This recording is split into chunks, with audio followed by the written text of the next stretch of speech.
My name is Rob. Thank you, one person. Thank you so much. No, don't clap. Don't clap. Stop it, really. Okay, so we're moving on to Cade Bradshaw. For those of you who don't know him, he's got a following. He's a visual artist. Trained in biology, his artwork explores the complex relationships of time and natural systems. So stay awake for this one, because I have a feeling there's going to be some very informative information here. So keep your eyes open. Ladies and gentlemen, put your hands together for Cade Bradshaw. Come on in. Come on down. Thanks, Cade. Yeah. I think you just pushed the button. Okay. All right. Have a good one. Thanks. Hey, guys. Hi. So, my name is Cade, and I'm an artist. And as Rob said, I was actually trained as a biologist, so my work deals a lot with complexity of natural systems and time and a sense of place. But actually, that's not what I came here to talk about tonight, so I'm sure you're all relieved. I used to work, live, and breathe summer camp, and I found that I was really good at making things with other people. And sometimes that was make-believe, so sometimes that was making up stories, making up adventures with kids, and other times it was physical objects. So today, Stuart Allen and myself own Bridge Projects, which is a studio dedicated to collaboration. And it's not just our work, but our mission is to empower the creativity of others. So tonight, I want to ask, how do we build fulfilling and rich programs that generate pride in our community?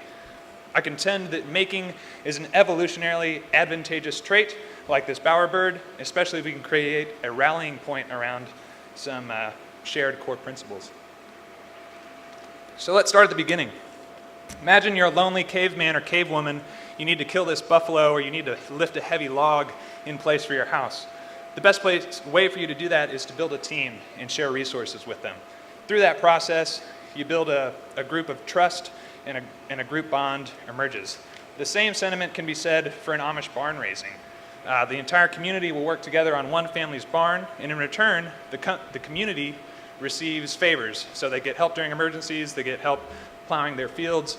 Both of these are examples of an increased pool of resources and greater individual survival for each person, each part of the society. In Zumpango, Guatemala, communities get together to build these giant tissue paper kites. Specifically, teenage boys after school build these 50-foot, 60-foot kites. They're incredible, they're beautiful, they're huge. We see the success of murals in San Antonio, and I think there's an ethos for more making activities like kites. Many of our bridge projects are kite-related. We find they're beautiful vehicles for science, culture, art, and history. They're affordable, they're fun, and we can impact large amounts of groups in a small amount of time. These are 2 of 800 kites we made at the McNay earlier this year. We actually made some more today, which is funny. This was last month in Beeville. Each student made an individual tetrahedron-shaped design, one of these little triangles, and then we built them into a series of larger kites to symbolize our collective effort.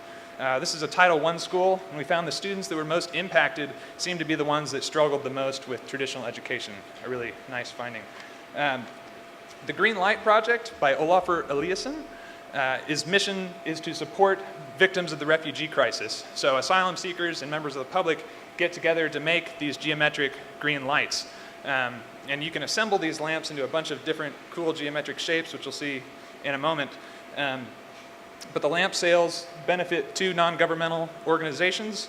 But the workshops aren't just about making. They involve language courses, there are seminars, there are artistic interventions and film screenings, and Eliasson calls it an act of welcoming, which is, I think, a beautiful sentiment of what art and design can do for our communities. Back in San Antonio, this is our cloud making workshop. What you see are people sculpting paper around a wire frame and an LED light source to make this kind of billowing cloud-like shape that you see hanging there in the background. We did this with a group of architects, architecture students, and members of the design community, and a bunch of my friends. And we installed these in the Light Annex downtown, also the Express News Annex.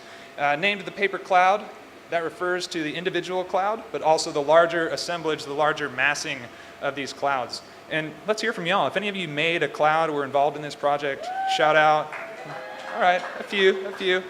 The final installation composed work of from over 70 individual artists, 23 local organizations, and amassed over 800 person hours. So not an insubstantial thing. But there is a scientific precedent to everything I'm saying tonight. In 1961, Muzaffar Sharif pitted two groups of Boy Scouts against one another in a series of win, no-win competitions. And he found that competition grew so fierce and sentiment so ugly, the boys had to be physically separated because they were fighting, they were stealing things from each other. And he called this the out-group bias, so the bias you feel against someone who's not in your group. He found that he could reduce the out-group bias, reduce hostility by forcing people to work together, by making them fix the camp's broken water system or haul a truck out of the mud. And we are mindful of this when we create our programs. We ask people to work together, hopefully in the hopes of building stronger bonds. And we feel it's important today, given our political climate and our modern lives. This is the USS Elizabeth City. It's a wooden battleship built onto a trailer. It's usually parked in the driveway of the family's house. This family has 12 children, and the sons and daughters of former naval officer and an architect.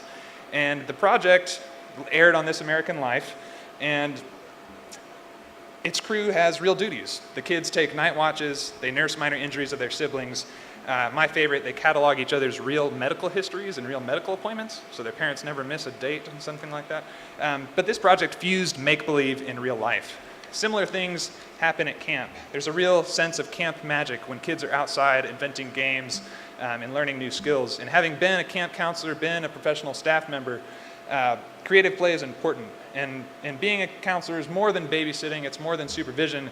We're there to create a culture, to tell kids that it's okay to dance at snack time, it's good to sing songs, chuck up funny hand signals, and breathe life into these portions of our world that we usually consider make-believe. I think that J.K. Rowling said it best, of course it's happening inside your head, but why on earth does that make it any less real? And as adults, it becomes harder for us to push beyond the make-believe, beyond our schedules and our lives to do unusual and creative things. So whether we're making barns, kites, clouds, stories, exhibitions, my question is, how do we foster environments where we build, create, and discover together? Thank you.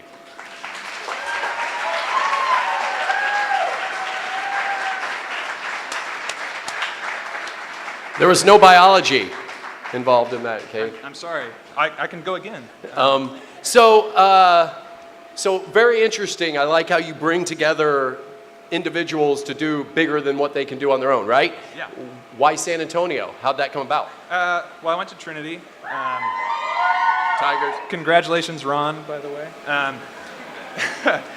San Antonio is a place that has a lot of niches that are left to be filled. I think there's places to be creative. It's not Austin or one of these other places that's really just jam-packed with people. There's a lot of opportunity here and a lot of people willing to make cool things. So. And so you were a camp counselor in summer camp. And when did you decide this was your path? Well, I worked for a number of years with Stuart Allen, artist in town, sort of as his apprentice, studio assistant, and when I was kind of figuring out the next step, we decided I was going to continue making art, and obviously he was, and so we decided to open this business, Bridge Projects, together. And so, awesome. I don't know, I like to make things. I wanted to be an inventor, and I guess that's it. So. Well, what's next for you guys? I have a show opening in Austin on Friday. Oh! Congratulations. Thanks. And we've got some good summer programs with Bridge. We're making kites next Friday. We're making some more paper clouds in a couple weeks. You can check us out. Where are we making kites? At our studio in Alta Vista. All right, ladies and gentlemen, let's hear it for Cade. Thanks. Thanks, Rob.